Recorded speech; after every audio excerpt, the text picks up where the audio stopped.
All right. Quiet, please.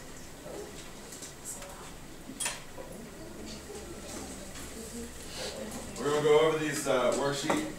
So what I'm going to do is I'm going to ask the question. I really hope I get some volunteers. Okay? Thank you. Number 1. The building of the Transcontinental Railroad began in what 2 cities? Yeah. That's correct. Sacramento and Omaha. Number 2. What year did the Transcontinental Railroad start? Oh. That's correct. 1863. Number 3. Why was it hard to find workers for the railroad? Willie. Because they were fighting in war and working in mines. That's correct. They were fighting in the Civil War or working in the silver mines. Number 4. How long did it take supplies to get from the East Coast to the West Coast? Hello? 5 to 8 months. That's correct. 5 to 8 months. Wait, remember 3 said fighting the Civil War and doing what? Working in the silver mines. And number 4 was 5 to 8 months. Number 5. What group was used to make up for the worker shortage for the railroads? Maya. Chinese. The Chinese. Number 6. What percentage of the Central Pacific was made up of Chinese workers? 90%. That's correct. 90%. 90%. How much, in number 7, how much did the workers of the Union Pacific make per day? Dante? $1. $1. How much did the chief engineer of the Union Pacific make a year? Well, $10,000. $10,000. Number 9. How did the workers of the railroads get the meat that they ate? Yeah. That's correct. Hunters went out and killed buffalo. Number 10. What was the most horrifying danger the workers faced? Smile. Indians or Native Americans? That's correct. Native Americans. Now, number 11. How did the railroads keep their workers happy in the towns along the way? Hello? How long wheels? Okay. Yes. What was in How long wheels? What kind of businesses? I am. Gambling, prostitution. Okay. Gambling halls, prostitution houses, and saloons. Saloons, like bars, taverns. Number 12. How did the Central Pacific deal with their snow problem? Dante. Snow sheds? That is correct. They built snow sheds over the railroad. Number 13. What problems did the railroad companies face when they got to the desert? Willie. Finding water. That is correct. Finding water. Number 14. Where was the meeting point of the 2 railroad companies? Diana. What was the name of the town or the place in Utah? Anybody want to help her out? Kayla? Okay, that is correct. Promontory Summit in Utah. Promontory Summit. How'd you spell it,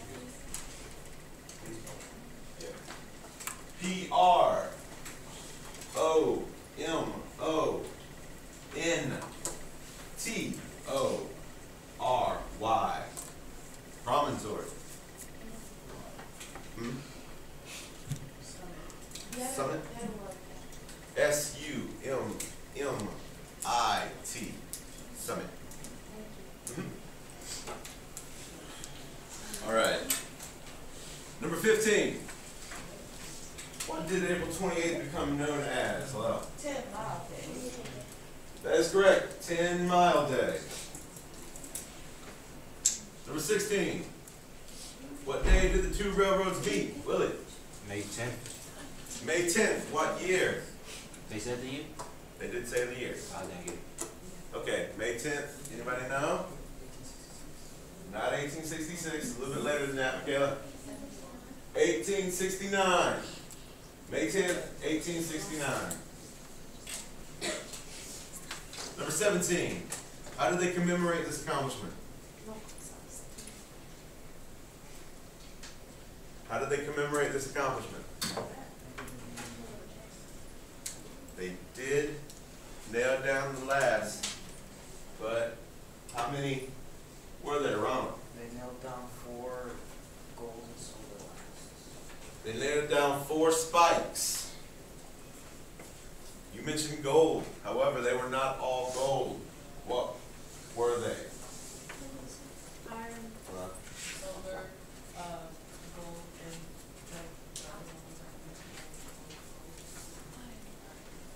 Yes, you had 2 gold, 1 silver, and then 1 that was a mixture of gold, silver, and iron. Last, number 18. How long did the Transcontinental Railroad take to complete? Jillian? 6 years. 6 years. Does anyone have any questions about these? Number 17. Drove 4 spikes into the rails. 2 gold. Got spikes there, right? 2 gold, 1 silver, and 1 that is gold, silver.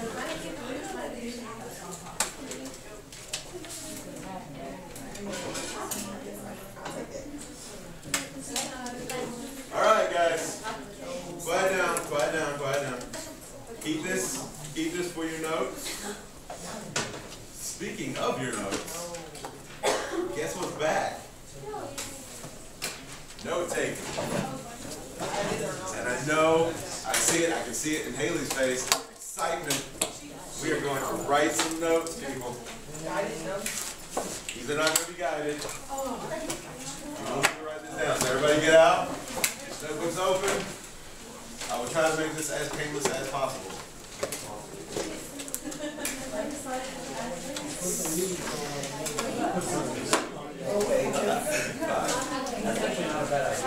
Two go. However, 2 slides we have like this. You want some music? Got music.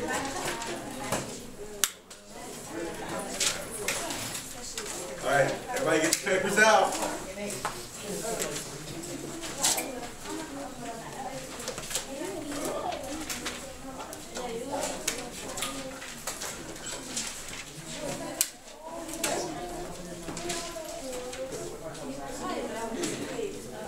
I gotta go over. All right, guys. Quiet down, please. Quiet down, please. So, like it says over there on the agenda, this is going to be the first set of your notes. This is number 1. So when we open up your notebooks, we're going to see this.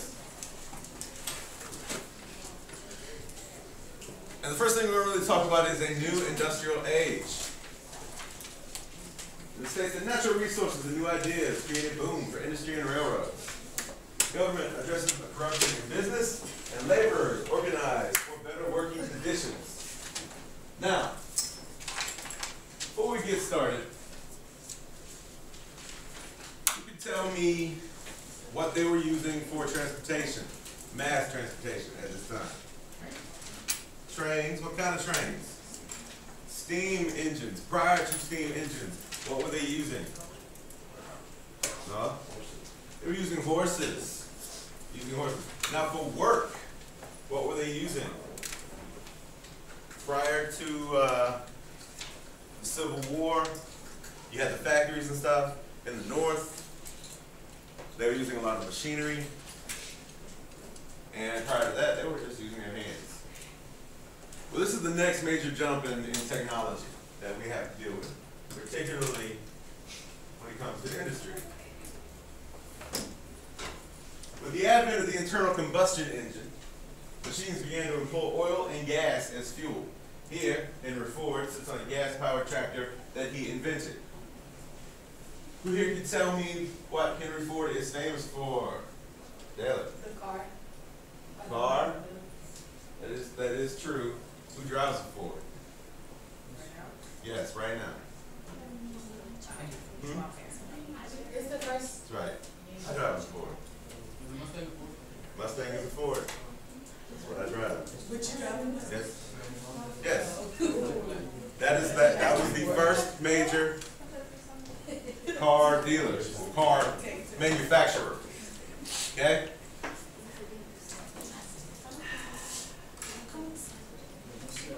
Yeah. Is that just the first No, one? no, No. Maybe the first one. no. All right, so here's your title, guys. 14.1. Go ahead down, please. This is the expansion of industry. At the end of the 19th century, natural resources, creative ideas, and growing markets fuel an industrial boom. Something that happens in this time period. People start using natural resources, which they had not been using before. Again, as we were just discussing earlier, machines were using, such as the train, were using steam engines. And what does steam come from? Water, yes. That's right. Somebody here paid attention in science class. That's right, so steam power. That all takes a major shift in this time period. Okay? This right here is an illustration of a factory. Basically how it started looking. Taylor, do you have something you need to add? Or have you got a broken wrist? I have a broken. Oh, that is just unfortunate. I know. Don't be like Ashley, right now. Yes.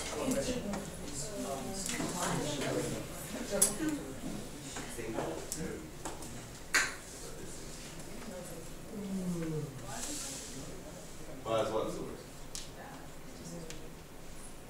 Just a picture. Wrong side. There's a picture there. These are a little different. I hope you guys don't mind the blue colors here. Oh, it's so bad. I should put them on the now.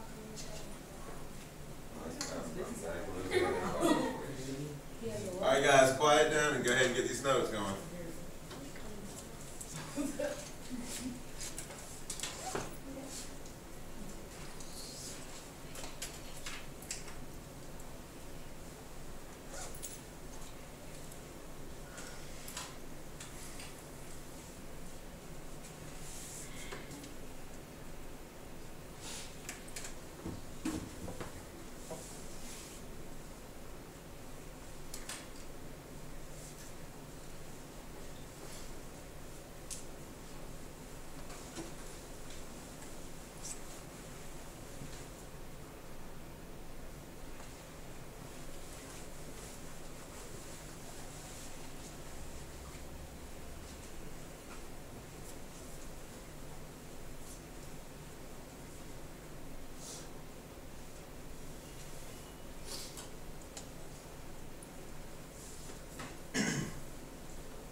So at this point in time, like I was saying in the previous slides, we started tapping into natural resources.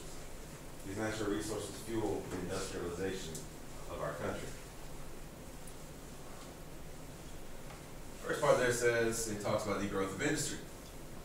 Saying by 1920s, the United States is the world's leading industrial power due to a wealth of natural resources, government support for business, and a growing urban population. Now, something to think about here, just to take it back a few decades. Let's go back to 1865, the end of the Civil War. You have a lot of great advancements for war. You have the rifle, you have the mini ball, you have ironclad ships. You have a lot of great inventions that occurred during the Civil War, and a lot of people made a lot of money off of these things. But one thing that they did not have in 1865 was electricity. Without electricity, you don't have lights. So your day, your schedule, everything was predicated upon when the sun came up and when the sun came down. You had to make the most of that time, because as soon as that was gone, you couldn't work anymore. You weren't able to work in many of these buildings that had to be made to house whatever you needed. Now factories, they relied on windows. Some of them had open flames. But for the most part, if you may recall, they were lit. They were pretty bad. So